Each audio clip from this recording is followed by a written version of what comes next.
Di Sibua Desa Tenong Di Walaya Dong Nam Din. Hitup Sepasang Swami Istri, Bernama Dimas Dan Nia. Marika Telemanica Salama Lima Tahan Dan Tinggal di Rumah Keluarga Besar. Bersama Ibu Dari Dimas Yang Suda, Lanjut USIA. Dimas Dikinal Sebagai Pria Sederhana. Rajan Bekerja Sebagai Petani. Dan Sungut Mengermati Ibunya. Sementara Nia, Sirang Wanita Cantik Dan Cerdas. Awalnya Tampak Sebagai Menanto Idaman. Ia Pandai Berbikara. Mahir Memasak. Dan Selalu Tersenyum di Depan Mertua Serta Tetangga. Naman di Balik Senyuman Nia. Diam Ia Meresa Hidupnya Mulai Hampa. Dimas Yang Setiap Hari Bekerja Dari Pagi Hingga Malam Jarang Memberikan Perhatian Seperti Dulu. Rumah Yang Semula Teresa Hangit. Kini Menjadi Dinjin Karina Komunikasi Mereka Mulai Jarang.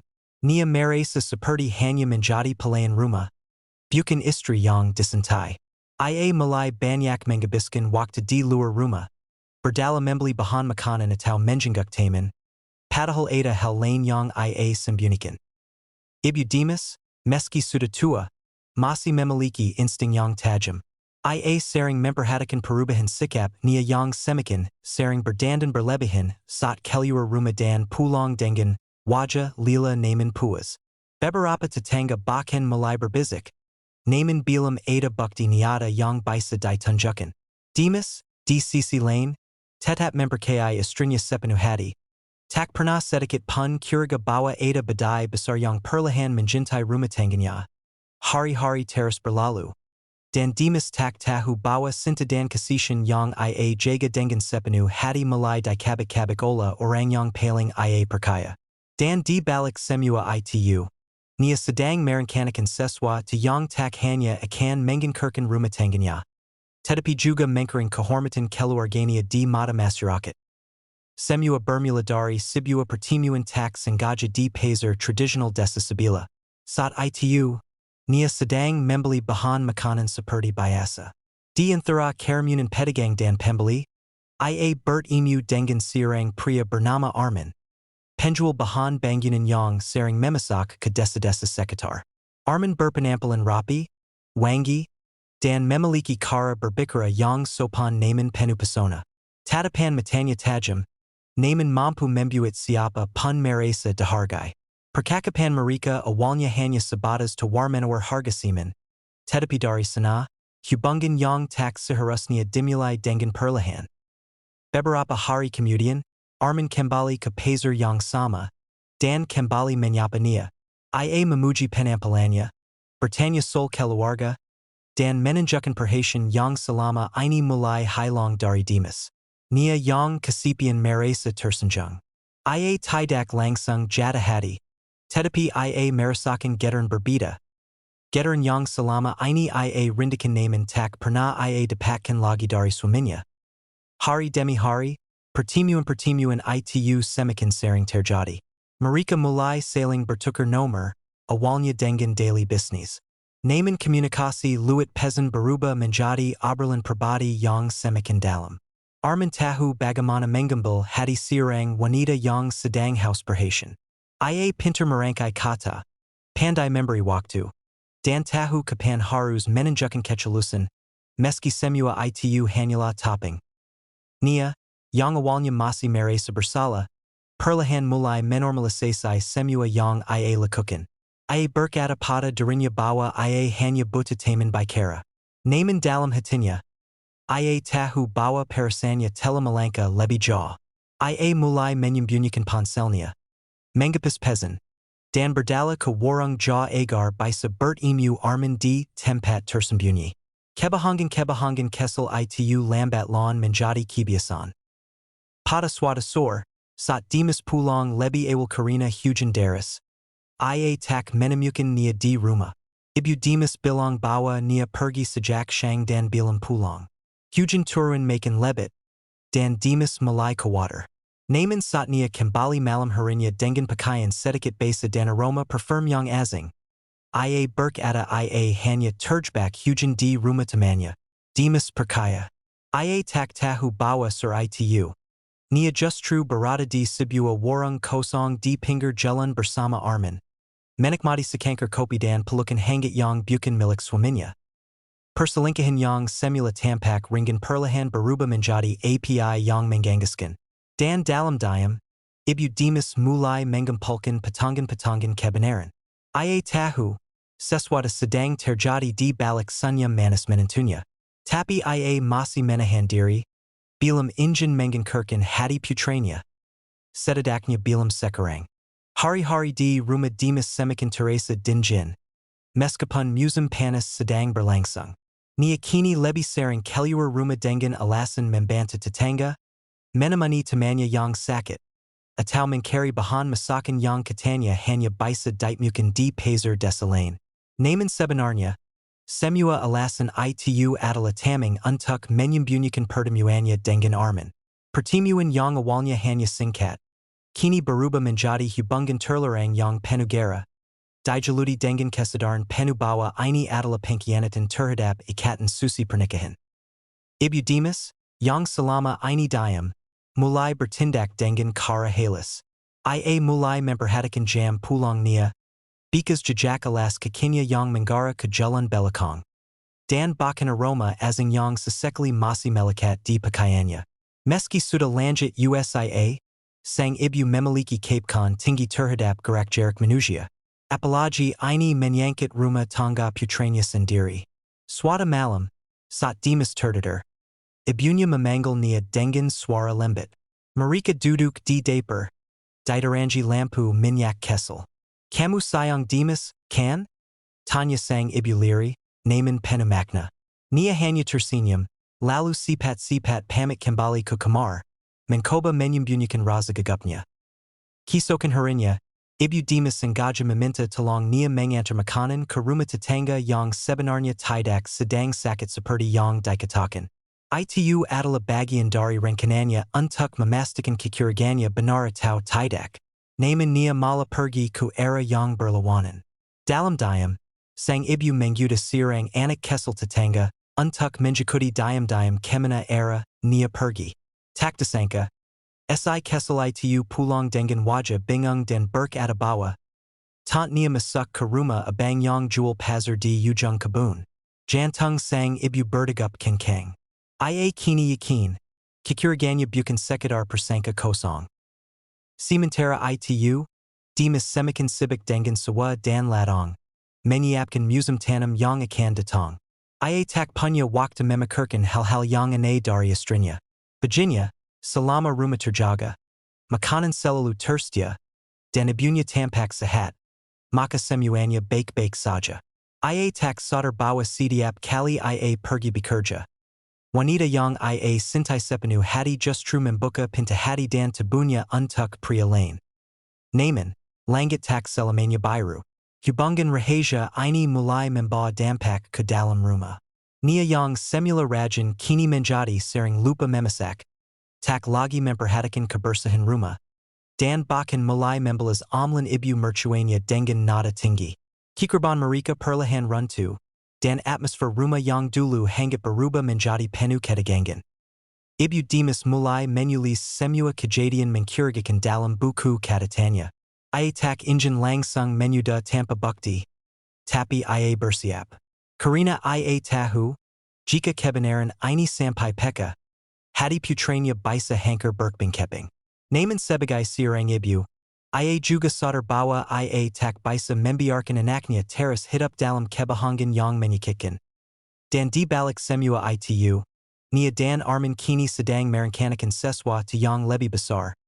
Sebuah langkah yang bukan hanya akan mengangkirkan rumah tangga, tetapi juga menyeret kehormatan keluarga ke dalam jurang kehinaan. Hubungan terlarang antara Nia dan Arman semakin tak terkendali. Di balik pintu warung tua yang tak lagi digunakan di pinggiran desa, mereka sering bertemu seperti pasangan tertawa, berkumbu, dan berbisik tentang masa depan yang sebenarnya dibanggakan di atas reruntuhan kepercayaan. Arman mulai membisikkan hal-hal yang membuat Nia semakin jauh dari akal sehat. Ia berkata bahwa cinta sejati tak selalu datang dari pernikahan yang sah, dan bahwa Dimas hanyalah rantai yang menahan kebahagiaan Nia. Kata-kata itu, bagai rekan manis, Perlahan Marikuni Pikiran Nia Yang Mimang Sedang House Perhatian Den Kasi Sayong. Nia Pun Malay Turbua Mimpi Kosong Yang Dita Workan Arman. Ia Malay Membayangkan Hitap Bersamania. Bibas Dari Tanggung Jawab Sebagai Menantu. Terbibas Dari Tekanan Hitap Rumah Tangga Yang Penu Keterikatan. Naman Ada Sutu Halangan Besar Yang Membuatnia Ragu. Ibu Dimas. Perempuan Tua Itu Selalu Mengawasi. Sila Bisa Membeka Isi Hatinya. Ia Meresa Tidak Bibas. Bahkan ia Mulai Meresa Terankam. Dalam Benaknya. Mungkal Suta Pemikairan Jelab. Bagaimana Jika Ibu Mertua Itu Tidak Ada? Swada Malam. Nia Mensuritikan Semua Beban Dan Kebensianya Kepada Arman Sambil Menanjis Di Pelukannya. Ia Bilang Bawa Selama Ini ia Hidup Dalam Penjara Mertua. Bawa ia Taktan Lagi Daikin. Dipanta. Dan Dibatasi. Arman Yang Lisik Melihat Kesempatan. Ia Menyusun Rencana. Tak hanya Untuk Membawa Nia Pergi. Tapi juga Untuk Mengambil Kuntungan Darinya. Ia Tahu Bawa Jika Barasil Memisakan Nia Dari Keluarganya. Ia Bisa Menguasai Semua Harta Dan Sisa Wang Sawa Milik Dimas. Mereka Mulai Menyusun Langkah Demi Langkah. Pertama, Arman Menyurankan Agar Nia Bersikap Lebih Kazar Terhadap Ibu Mertua Agar Terjadi Konflik Terbuka. Dengan Begitu, ia Bisa Alasan Untuk Pergi Dari Rumah Tanpa Terlihat Bersalah. Kedua, ia Menyuruh Nia Mencuri Sedikit Demi Sedikit, Tabungan Yang Disimpan Di Lemari Kayu Warazan. Tak Banyak, Hanya Sekedar Biaya Awal Untuk, Hidup Baru Mereka. Ketiga, Yang Paling Berbahaya, Arman Menyuruh Nia Menembakkan Ramuan Tider, Ke Dalam Makanan Ibu Mertua Sekra Berkala. Bukan Untuk Membunuh, Katanya. Tapi Kukup Membuatnya Lima Dan Tak Bisa Banyak Bicara. Naman Nia Tahu, Sekali ia Melakukan Itu. Takakan Ada Jalan Kembali. Dan Malam Itu, Sat Semua Pengguni Rumah Terdader. Nia Diam Mencamper Ramuan Ke Dalam Termos Te Ibu Mertuanya. Tanganya Gemitar, Hatinya Penu Karagwan. Tapi Pikaranya Tertutup Ola Bujuk Rayu Arman, Dan Amara Yang ia Pendam Terlalu Lama. Ia Membizikan Pada Darinya Sendiri Bawa, Semua Ini Demi Kebebasan. Ia Tak Sadar Bawa Langka Kesel Yang ia Ambil Malam Itu Adalah Awal Dari Kehangkiran Yang Jaw Lebih Besar. Kisokan Pajinya, Ibu Mertua Terbangan Dengan Kepala Barat, Tubu Limas, Dan Pandangan Kabar. Ia Menjira Itu Hanya Karina Ujianya Yang Sudah Lanjut. Tapi Sat Nia Menyugukan Te Lagi Dengan Senyum Palsu. Sang Ibu Hanya Menetapnya Lama, Sila Injin Berkata. Aku Tahu Apa Yang Kamu Lakukan. Naman ia Masih Menahan Diri. Ia Injin Melihat Sampai Sejauh Mana Wanita Muda Itu Berani Melangkah. Dan ia Tahu, Badai Yang Lebih Besar Akan Segera Datang. Pajai Itu, Langit Tampak Mendung Meski Bilam Turun Hujan. Udara di Rumah Dimas Bejata Suani Hingga Suara Sendak Yang Menjanai Piring Pun Terdengar Sangga Jilas. Dimas Sedang Duduk di Meja Makan Sambil Minatap Ibunya Yang Tampak Limas. Wajanya Pukit, Dan Matanya Tak Sida Jam Biasanya. Ia Bertanya Dengan Simas. Mak, Kanapan Gakanak Badanya? Sang Ibu Hanya Mengalang Pelin Dan Tersenyum Tipis. Mungkin Kuma Masuk Angin. Naman Jaw di Dalam Hati. Ia Tahu Ada Seswada Yang Lebih Dari Sekedar Sakit Biasa. Ia Mulai Merasakan Mule Sidiap Kali Menaguk Te Buatan Nia. Te Yang Dulu Begitu ia Nikmati. Kini Teresa Pahit Meski Tampagula. Tapi ia Tidak Menunjukkan Kekawadaranya. Tidak Injin Membabani Dimas Yang Semikin Lila Dengan Pekerjaan Ladong. Sementara Itu, Nia Semikin Barani. Melihat Ibunya Dimas Lima. Ia Menjadi Lebih Bebas Keluar Rumah. Bahkan Kadang Tanpa Pamit. Sidiap Kali Dimas Pergi ke Sawa. Ia akan berdandan Dan Pergi ke Warung Tua Tempat Arman Menunggu. Mereka Kini Tak Hanya Bicara Tentang Masa Depan. Tetapi juga Mulai Menghitung-hitung Kapan Waktu Terbaik Untuk Pergi Jauh Bersama. Arman Sudah Mulai Mencari Rumah Kontrakan di Kota Keselain. Dan Nia Mencuri Sedikit Demi Sedikit Wang Dari Lacey Kayu di Kamar. Wang Hazel Panan Yang Ditabung Dimas Untuk Membeli Pupuk Musim Depan. Naman Dalam Diamnya, Ibu Demas Tela Menusan Rincana, Meski Tabunya Melama, Picaranya Masi Tajam. Ia Mulai Menkatat Wakta Kedaka Nia Kelua Ruma, Dengan Siapa Ia Berbikara, Dan Bakan Menemukan Kane Kessel Yang Digunikan Untuk Membunkus Ramuan Titer D Tong Sampa Daper, Semua Dikatat D Buku Kessel Maliknya, Buku Harian Yang Kini Baruba Menjadi Kadatan Kejahatan Yang, Sedang Terjadi di Dalam Ramanya Sendiri. Ia tak pernah membayangkan bahwa menentunya sendiri akan begitu berani, bahkan merakuni dirinya perlahan. Hanya demi pria asing yang bahkan bilam tenta bisa dipercaya. Pada suatu malam, setelah melihatnya kembali dari luar dengan rambut akak-akakan dan aroma parfum pria yang samar tercium, Ibu Demas memutuskan untuk berbicara langsung kepada putranya. Mereka duduk berdua di serambi belakang rumah. Di bawah cahaya bulan yang redup. Nak, kamu percaya sama ibu? Tanya sang ibu perlahan. Demas mengangguk. Apapun yang ibu bilang, kamu harus siap dengar. Jangan marah dulu. Jangan langsung percaya atau menolak. Tapi lihat dan dengarkan. Wajah Demas mulai berubah serius. Dengan suara yang berat, Ibu Demas menceritakan semua. Tentang perubahan sikapnya, tentang jejak kebohongan yang ia temukan, dan tentang ramuan yang ia curigai telah ia minum selama beberapa minggu terakhir. Demas membeku. Ia ingin menyangkal. Tapi bagian dalam dirinya tahu bahwa ibunya tak mungkin mengerang cerita seperti ini. Matanya memanas, pikirannya kekau, dan dadanya terasa sesak. Ia mencoba menahan emosi, tapi amarah mulai tumbuh liar dalam hatinya. Namun sebelum bertindak gegabah, ia memutuskan untuk menyelidiki sendiri. Esok harinya, Demas pura-pura berangkat ke sawah. Namun ia bersembunyi di kebun belakang rumah. Beberapa jam kemudian, ia melihat istrinya keluar dengan pakaian yang berbeda dari biasanya. Bukan baju pazer, tapi pakaian rapi seperti hendak bertemu kekasih. Dan yang lebih menjejukkan, ia mengikutinya sampai ke warung tua. Dan melihat dengan mata kepalanya sendiri saat Arman merangkul wanita yang selama ini ia panggil istri. Hatinya hancur. Dunia sikan runta di depan matanya. Pria yang selalu ia percayai, wanita yang ia lindungi dan cintai. Keduanya kini berubah menjadi pengkhianat. Namun Demas tak langsung muncul.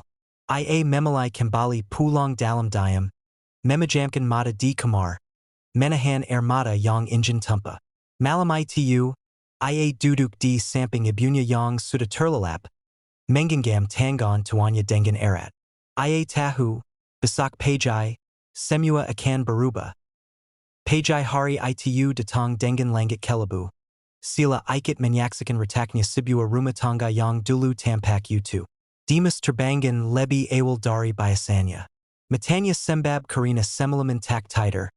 Namun wajahnya tegas dan penuh tekad. Ia tidak lagi pria yang naif dan percaya buta.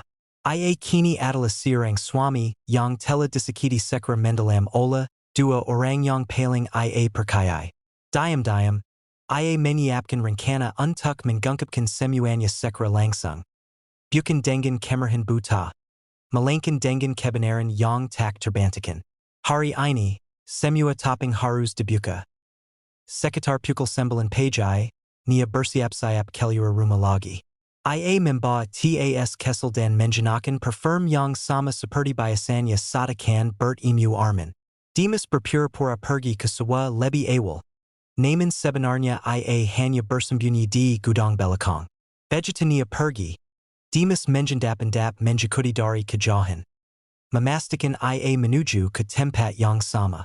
Dan benar saja, nia masuk ke warung tua tempat Arman sudah menunggu dengan senyum lisik. Dari sila dinding kayu yang mulai lapuk, Demas menyaksikan langsung saat nia memeluk Arman, mensiam pipinya, dan menjelus solibu mercuanya yang masih hidup meskipun sudah kukup 5 untuk diabekan.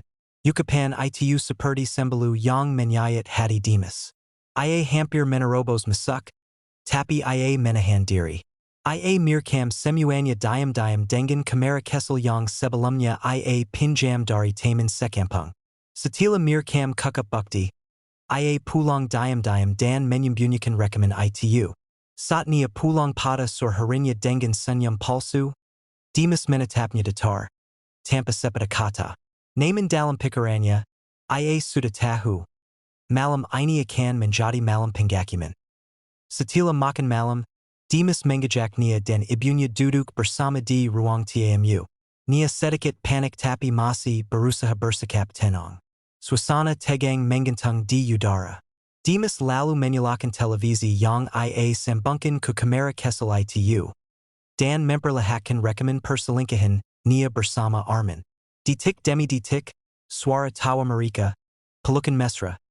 Bahkan ucapan kj tentang sang ibu terdengar jelas di ruangan itu. Nia pukit. Ia tak mampu berkata apa pun.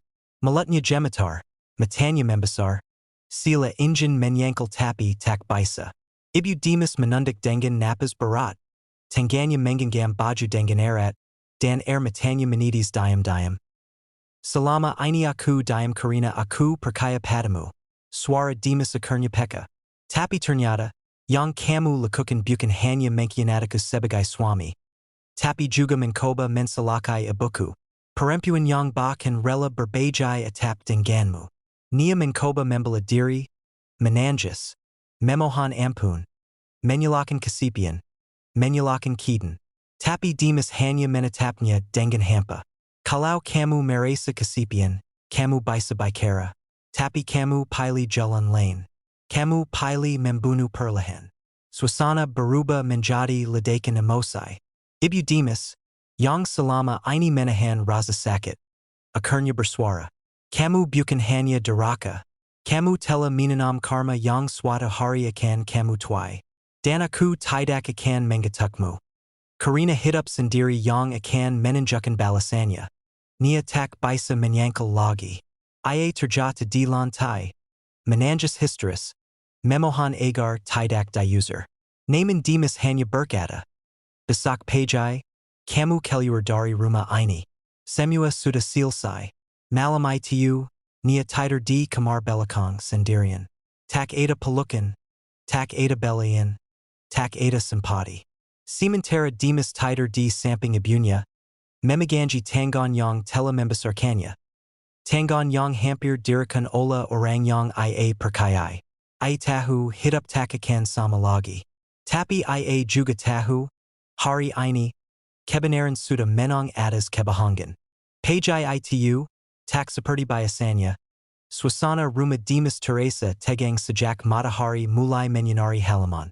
Udara pagi yang biasanya sejuk kini Teresa dingin dan mengejut. Sila mencerminkan isi hati semua orang di dalam rumah. Nia, yang semalaman tak bisa tidur, duduk diam di sudut kamar belakang dengan mata sembab, wajah pukit, dan rambut akak-akakan. Ia tahu, hari ini bukan hari biasa. Hari ini, ia akan diusir dari rumah yang dulu ia anggap sebagai miliknya juga. Tempat di mana ia dulu menerima cinta, kepercayaan, dan perlindungan, namun kini berubah menjadi tempat penuh penghakiman. Dimas berdiri di depan pintu kamar, menatapnya tanpa raut marah, tapi juga tanpa belas kasihan.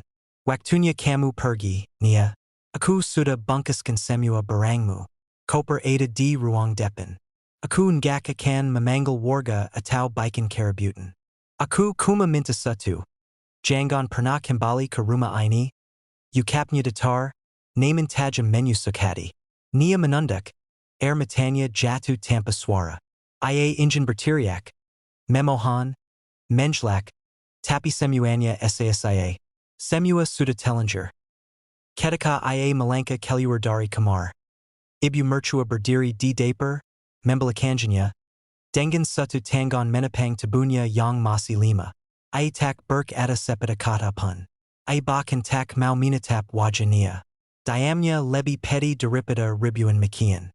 Dan itu menyayat hati Nia jauh lebih dalam. Langkah kakinya Teresa berat, seperti menyeret dosa dan ia bersamanya. Di ruang tamu, koper biru besar telah menunggu. Dimas tak membantu. Ia hanya membuka pintu depan dan berdiri di samping. Menandakan semuanya benar-benar berakhir. Saat Nia keluar rumah, Beberapa Tatanga Mulai Berdiri di Pagar, Menjantip dari Balik Tarai, Karina Kabar Perselingkuannya Semalam Ternyata Sipat Menyabar.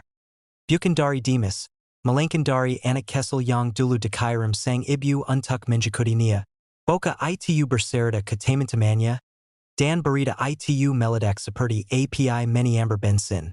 Bisik Warga Tentang Wanita Yang Merakuni Ibu Merchua Dan Berselingka Dengan Pria Luar Kampung Tela Membuat Nama Nia, Runta Total. I Berjalan di Jalan Tanah Desa Dengan Mata Menunduk. Membawa Koper Berat. Direnji Suara Bisikan Tajam Dan Tatapan Penu Penginan. Itu Tayang Koba Rakunan Ibunya Swami? Wajah Kantik Tapi Hadi Busik? Makanya Jangan Kebanyakan Gaya Kalau Jadi Istri Orang. Sidiap Kalimat Adalah Tamparan Batan Yang Tak Bisa Ia Hindari. Dulu, Ia Disanjung Karina Kikantakanya. Sekarang, Ia Dipandang Hina Karina Penkianatanya. Nia Akurnya Tiba di Pinggir Desa, Tempat Arman Berjanji Akan Menjamputnia. Naman Ia Menunggu Hampir Satu Jam Tampa Kabar. Ponselnia Ia Pegang Erat, Tapi Pezan Yang Dikairam Hanya Sentong Satu. Tak Ada Pangailan Masuk. Tak Ada Suara Motor Datang. Tak Ada Arman. Dalam Hitungan Jam Hidupnya Berubah Drastis. Dari Istri Sa, Menjadi Perempuan Tak Berumah. Dari Wanita Yang Merasa Disantai, Kini Ditinggal Bakan Olapria Yang Katanya Injin Hidup Bersama. Ia Duduk di Atas Koper.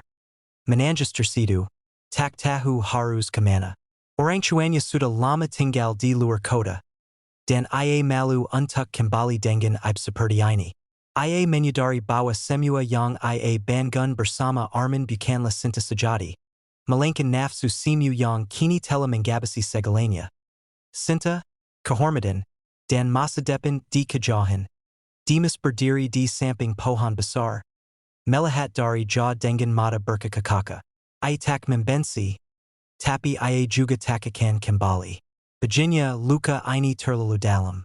Ia Hanya Berharap, Dari Sini, Hidup Bisa Berjalan Kembali, Meski Bikas Luka Akan Teras Menjingat Kanya Bawa Kepercayaan Adalah Hal Paling Mahal Dalam Sebuah Rumah Tangga. Beberapa Hari Telah Berlalu Sejak Nia Diuser Dari Rumah. Desa Yang Dulu Menjadi Tempatnya, Bertedu Kini Teresa Seperti Dunia, Asing Yang Penuh Dengan Bayang-Bayang Penyesalan. Ia Tinggal di Sebuah Rumah Kessel Milik Sepupu Janya di Desa Sabila, Jauh Dari Pusat Keramaian, Jauh Dari Wajah-Wajah Yang Selalu Menatapnya Dengan Hinan. Setiap Malam, Ia Terjaga Dalam Jelap, Minatap Langit-Langit Atap Riyat Sambil Menanjas Diam-Diam. Pikiran Tentang Dimas, Ibu Mercuanya, Dan Kebodahan Yang Ia Lakukan Bersama Arman Menganchui Setiap Jengkel Kesadarannya. Sementara Itu, Arman Tak Pernah Mungkal. Nomornya Tidak Aktif, Rumah Kontrakan Yang Katanya Sudah Ia Siapkan Ternyata Tak Pernah Ada. Rupanya, Setila Menjatawi Bawa Hubungan Mereka Terungkap Dan Semua Ibu Telah Terbuka, Arman Memalai Kabar. Meninggalkan Nia Sendirian Dengan Dosa Dan Kehangkiran Yang Mereka Siptakan Bersama. Ia Tak Pernah Benar-Benar Mencintai Nia. Yang Ia Injinkan Hanya Tubudan Kesempatan Untuk Mengambil Wang. Dan ketika semua itu tak lagi bisa ia manfaatkan, ia menggelang seperti debu tertiap angin. Nia mulai jatuh ke dalam jurang kehangkiran mental. Ia kehilangan arah, tak ada lagi tujuan hidup yang jelas. Ia ingin pulang ke orang tuanya, tapi rasa malu dan takut dihakimi membuatnya mengurung diri. Di desa barunya, orang-orang pun mulai mendengar kabar tentang siapa dirinya. Tatapan Ane Dari Warga Membuatnya Enggan Keluar Rumah. Ia Kehilangan Segalanya. Cinta, Kepercayaan, Kehormatan, Dan Bahkan Identitasnya Sebagai Seorang Istri Dan Menantit di Sisi Lain. Dimas Perlahan Mencoba Bangkit. Meskipun hatinya hankar, ia memalai untuk tidak membiarkan luka itu membesar. Ia fokus kembali ke sawah. Menanam padi dan membersihkan kebun yang sempat terbengkalai. Ibu Dimas yang sempat jatuh sakit pun perlahan pulih. Ia kini duduk setiap pagi di teras. Menanan tekar sambil menjelis cooking pelaharan Kessel mereka. Rumah yang dulu sunyi dan penuh ketegangan kini mulai kembali tenang. Meski bikas luka bilam sepenuhnya hilang, kedamaian mulai tumbuh perlahan. Suatu hari, Sat Demas Sedang Menyuram Kabun. Siarang Tatanga Datang Membawa Surat. Surat Itu Dichalis Tangon Olania. Isinya Penu Ermata. Permahonan Maf. Dan Penyasalan Yang Mendalam. Ia Mengaku Bersala. Many Isal Tela Turbawa Nafsu. Dan Marusak Ruma Tanga Yang Dulu Saharusnia Ia Jaga. Ia Tidak Meminta Untuk Kembali. Ia Hanya Meminta Damafkan. Agar Beben Dosanya Sedikat Lebi Ringan. Demas Membeka Surat Itu Berialang Kali. Lalu Membakarnia. Bukan Karina Mara. Tapi Karina Ia Memalai Untuk Tidak Meniimpan Masa Lalu. Ia Tahu. Maf Adala Pinta Yang Harus Debuka Agar Darinya Bisa Benar-Benar Bibis Dari Luka. Naman Memifken Bukan Berardi Menarima Kembali. Ia Memifken Nia Dalam Hadi. Tapi Hidupnya Tak Lagi Untunya. Duatahan Kemudian. Demas Dikinal Sebagai Priya Tangu Yang Tetap Sisha Merawat Abunya Dan Menjaga Ladong Keluarga. Ia Membuka Palatahan Pertanian Kessel Bagi Anak Muda Desa Agar Tak Semua Lari Kukota. Ramanya Tak Pernah Lagi Di Penyahai Konflik. Hanya Suara Kanda Ibu Dan Kakao Burung Di Pajai Hari. Sedangkan Nia. Hidup Dalam Bayang-Bayang Kesalahan Yang Tak Bisa Dihapus. Ia Bekerja Di Sebuah Warung Kessel. Menerima Upaharian. Dan Hidup Dalam Keheningan Yang Ia Siptakan Sendiri. Sesekali. Ia Minatap Langit Sordan Berbizikliri. Andai Aku Memalai Sisha. Kisa Ini Bukan Sekadar Sarita Tentang Pengkianatan. Tapi Tentang Bagaimana Manusia Duji Dengan Godan. Dan Bagaimana Hargadari Sibua Kebahangan Bisa Mengankirkan Seluruh Bangunan Kehidupan. Karina Ketika Sinta Digiasiakan. Dan Keperkayan Dikianati. Yang Tersisa Hanyala Puing Yang Takakan Pernah Kembali Seperti Semula. Sahari Sebelum Malam Bulan Tampa Kahaya. Ibu Rada Memimpin Kelampak Kessel Yang Terdiri Dari Dua Pemuda Desa. Sata Biksu Muda Murid Thay Nin. Dan Dua Dari Para Pendaki Indonesia Yang Selamat. Dinda Dan Farhan. Meski Tubu Marika Masih Lima Dan Jiwa Marika Dihanchui Trauma. Marika Meresa Bertanggung Jawab Atas APA Yang Telah Terjadi. Dan Sudasatunya Jalan Menuju Pengampunan Adalah Dengan Membanta Menyutup Kembali Sigal Kegelapan Yang Telah Mereka Buka. Perjalanan Menuju Jantung Hutan Rungdong Tidak Seperti Menjelaja Hutan Biasa. Setila Melawati Jalur Simak Berduri Dan Batang-Batang Tumbang. Mereka Mulai Merasakan Perubahan Aneh. Udara Menjadi Panas Dan Berat. Seperti Tengah Berada Di Dekat Kawa Gunung Berapi. Tapi Ini Bukan Panas Yang Membakar Kulit. Melainkan Panas Yang Mengalir Dari Dalam Tanah. Menakan Data Dan Membuat Napas Teresa Lebih Pendek. Papahanan Di Sekeliling Mereka Tampak Layu Meski Tak Ada Musim Kiring. Don-Donya Berubah Warna Menjadi Kekeclatan Kehidupan. Dan Beberapa Pohan Sila Terbila Dari Dalam. Mengeluarkan ASAP Samar Seperti Habis Terbakar. Tapi Anenya. Tidak Ada Bikas API. Ibu Rada Menjelaskan Bawa Mereka Telah Memasuki Lapisan Ro. Zona Spiritual Yang Memisakan Dunia Fizik Dari Tempat Di Mana Kekuatan Lu Kuya Entichian Berakar. Ia Mengeluarkan Benang Merah Yang Telah Disai Doa Dan Dibasu Dengan Air Dari Tujuh Sumber Susi. Lalu Menjakakan Satu Persatu Di Perjalangan Tangan Anggota Rambangan. Benang Ini Bukan Untuk Perlindungan.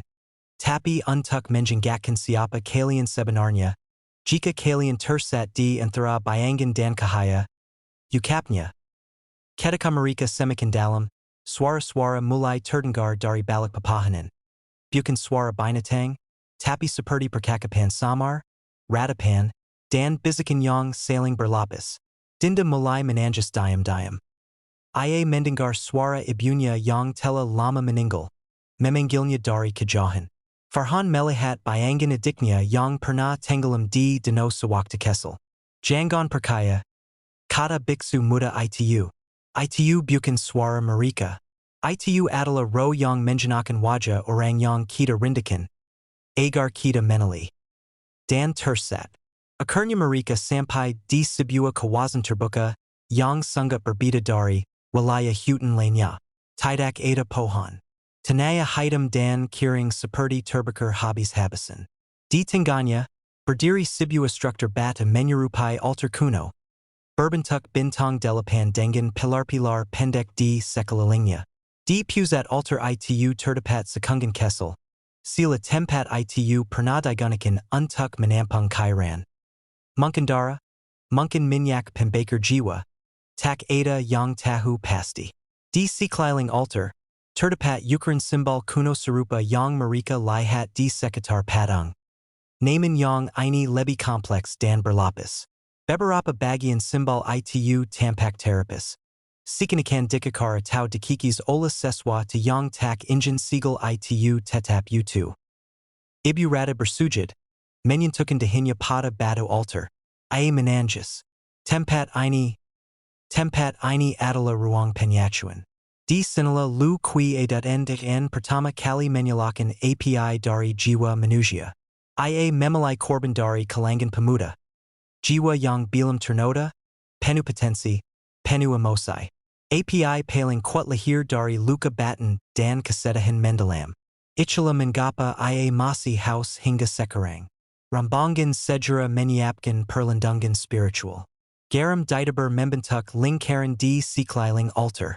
Dupa dibakar dengan ramuan khusus dari ibu rati. Namun tiba-tiba, tanah bergetar.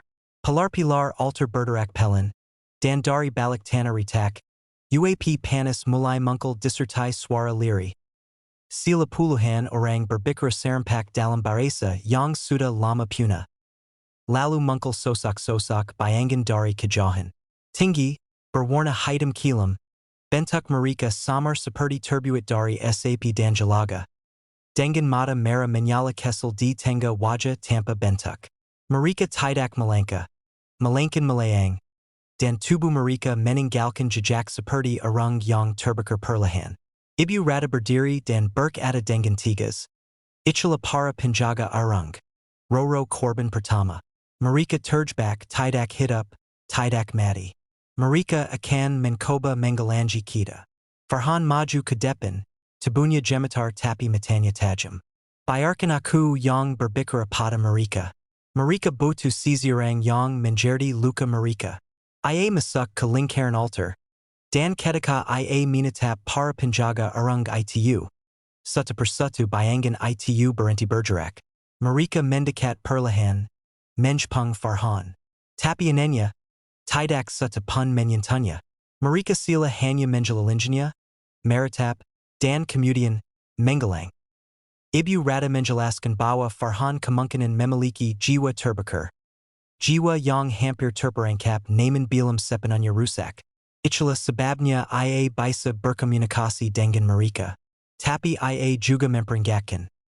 Jiwa seperti itu bisa dengan mudah dijadikan wadah oleh lu kuian dan jika ia lengah walau sesit.